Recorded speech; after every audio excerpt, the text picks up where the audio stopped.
নাহমাদুহু ওয়া নুসাল্লি ওয়া নুসাল্লিমু আলা রাসূলিল কারীম, আম্মা বাদ। দূরে কাছে দেশ বিদেশ থেকে আমাকে যারা দেখছেন, সুপ্রিয় দর্শক শ্রোতা, আসসালামু আলাইকুম ওয়া রাহমাতুল্লাহি ওয়া বারাকাতুহু।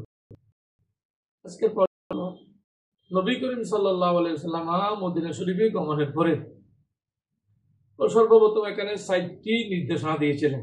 এগুলো কি কি, যেগুলো করলে মানুষ জান্নাতে প্রবেশ করে, ওরা কি কি? এ প্রসঙ্গে কিতাবের মধ্যে এসেছে, হাদিস শরীফে এসেছে, হযরত আব্দুল্লাহ ইবনে সালাম রাদিয়াল্লাহু তাআলা বর্ণনা করেছেন, লম্মা কদিমান নবী সাল্লাল্লাহু আলাইহি ওয়াসাল্লাম মদিনাতে, যখন রাসূল করিম সাল্লাল্লাহু আলাইহি ওয়াসাল্লাম মদিনা শরীফে গমন করলেন। হয়তো কদিমা রাসূলুল্লাহ সাল্লাল্লাহু আলাইহি ওয়াসাল্লাম, যে কত কদিমা রাসূলুল্লাহ সাল্লাল্লাহু আলাইহি ওয়াসাল্লাম এইভাবে ৩ বার বলেছেন যে রাসূল করিম খুশিতে, সাহাবায়ে কেরাম তো তখন সাহাবী হন নাই, তখন ওরা সবাই খুশি হয়েছেন রাসূল করিম ওখানে যাওয়ার সাথে সাথে সবাই জশন করেছেন, জশ্ন জুলুস করেছেন, সেখানে সবাই আনন্দিত হয়েছেন। এবং পরে বললেন যে, এরপর বললেন ফাজিতু বিন নাসে, হযরত আব্দুল্লাহ ইবনে সালাম বললেন, আমিও সেখানে দেখতে আসলাম মানুষেরা কি করে, লিয়ানজুর, আমি দেখতে আসলাম।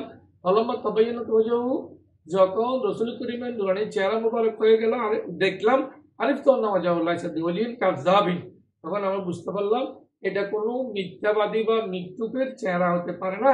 যেহেতু নূরানী নবীর নূরানী চেহারা, মিথ্যাবাদী হতে পারে না।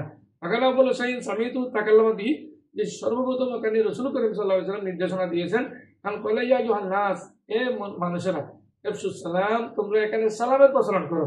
কারণ ইসলাম এত সুন্দর একটা সার্বজনীন ধর্ম যে এখানে কথায় বার্তায় চলায় ফিরে সব অর্জন করার সুযোগ আছে। যেমন কোনো মুসলমানকে যদি কেউ আসসালামু আলাইকুম ওয়া রাহমাতুল্লাহি ওয়া বারাকাতুহু অমাকরাতু বলে, তখন 40টা সওয়াব পাবে সেখানে। ফাতিমা তাহাম, গরিব দুঃখী মিসকিন নেককার বান্দাদেরকে তোমরা খাবার দাও, খানা খাবো। ওয়াসিলুল আরহাম, আত্মীয়তা বজায় রাখো। যে মানুষ, যে সমস্ত আত্মীয় তোমাদের থেকে ছুটে যেতে চাই, তাদেরকে তোমরা ঠিক রাখো। যেমন হাদিস শরীফে আছে, সিলমান কাতাকা ওয়া মুহাম্মদ যালামাকা, যারা আত্মীয়তা ভঙ্গ করতে চায়, কাট অফ করতে চায়, তাদের সাথে তোমরা আত্মীয়তা জোড়া লাগাই দাও।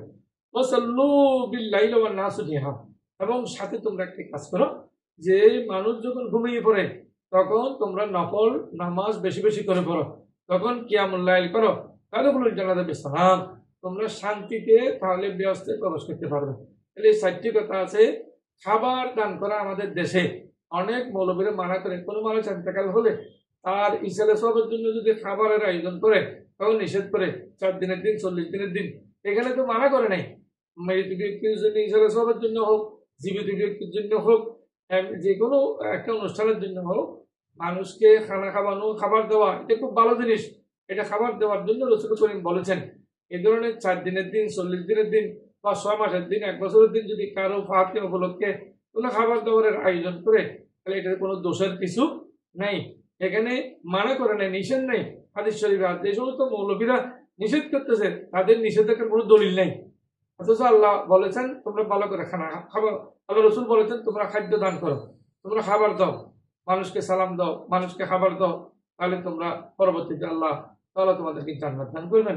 ওয়া আখিরু দাওয়ানা আনিল হামদুলিল্লাহি রাব্বিল আলামিন।